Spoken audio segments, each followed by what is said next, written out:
So we've been asking you as well this morning, what do you think about the e-levy thus far? We're getting into a conversation on that, but we hit the streets. Mamiesi Thompson hit the streets interacting on our latest installment of the Living Standard series. And this is what she found out.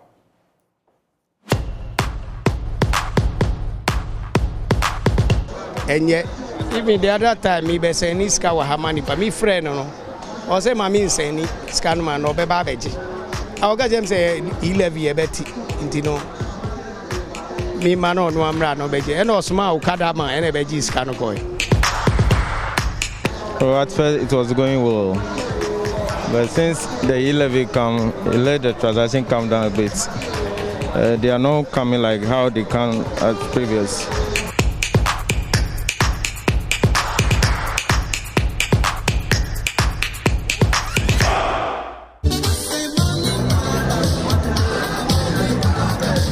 To begin his day, Joseph, a mobile money vendor at the Circle station, punches through his phone. Joseph has been struggling to keep his customers for the past 4 months. He claims that many of them have decided to keep their cash in their wallets. He attributes his predicament to the implementation of the electronic transaction levy. Well, at first it was going well, but since the e-levy come, it let the transaction come down a bit. They are not coming like how they can at previous because of the e-levy, because the education does not go well with the customers, and so we the vendors, we have to come out again and explain to them that the e-levy doesn't affect withdrawal. At first, people deposit their money into their wallets, and later, anytime that they need it, then they will come and withdraw it. But now they say they will keep it in the house because of the e-levy. Before the levy, he used to transact more than 50 mobile money requests daily, apart from selling call cards. But now, the numbers have reduced to 20. On bad days, he gets even less. He is frustrated with the slow pace of business. 15, less than 20. People are coming, like for instance, if there are 50 people come daily, if I get like 20 Ghana on it, now that they drop to 15, it affects me a lot. Because whenever they do withdraw, I get a profit. So when they are not coming again, I'm not getting any profit. It has been reduced. It has been reduced. That's what I give you the examples. Like for instance, first, and I save about more than 50 people, but now it has been reduced. They are not coming. Joseph informs me that he is unable to make ends meet. He is married with 2 children.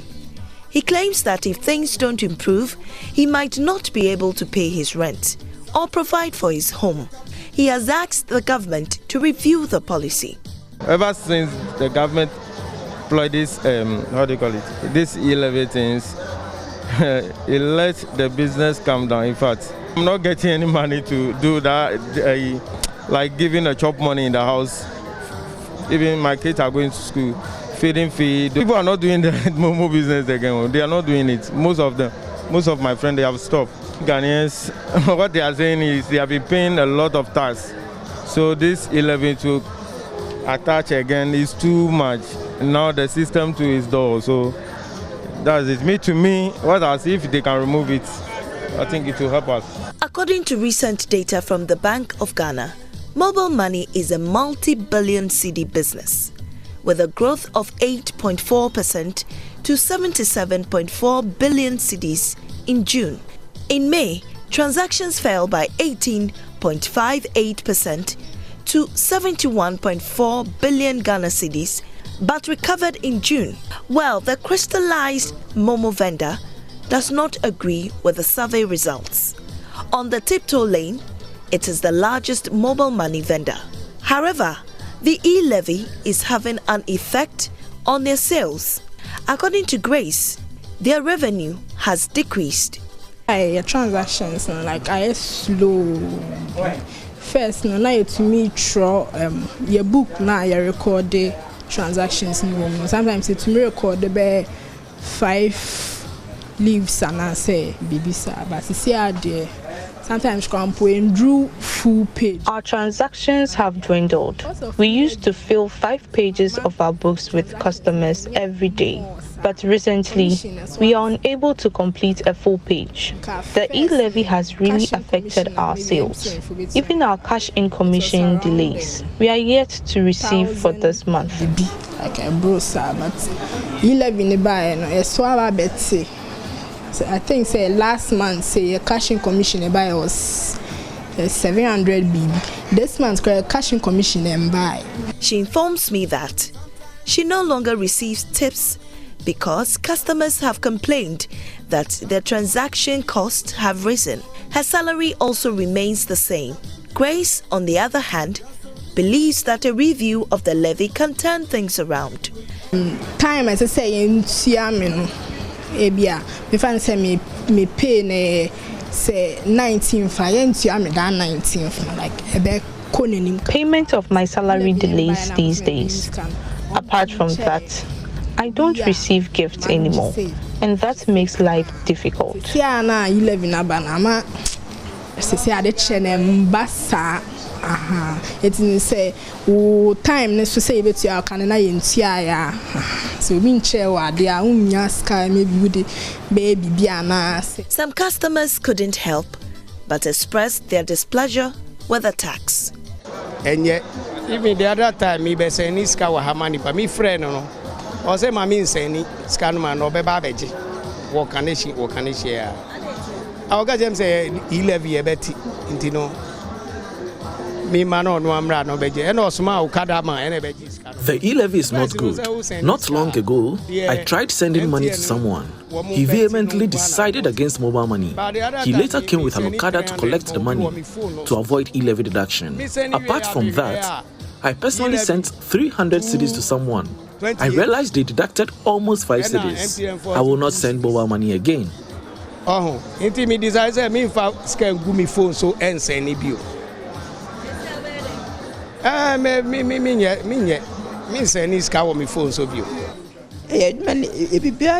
Transaction, even including As a caterer, we do a lot of transactions, but the introduction of e-levy has increased cost of doing business. These days, we'd rather send the money than to send Momo. Because of that, e-levy,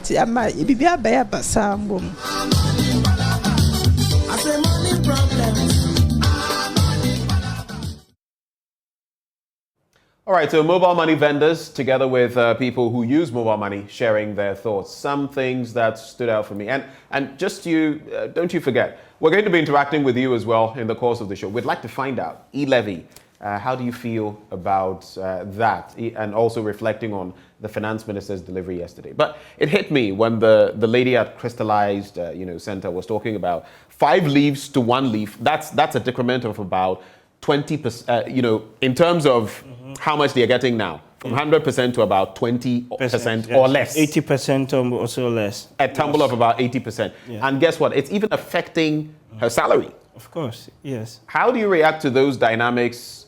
Do you think it's time to take a second look at the e-levy, review it? Because yesterday, interacting with Dr. Joseph Obeng of GUTA, the president, he said we should bring it down to 0.5%. Yeah, I mean, a number of us actually have called for same, even though personally I have never supported the e-levy, and I'm on my position on this is on the record, it's quite clear.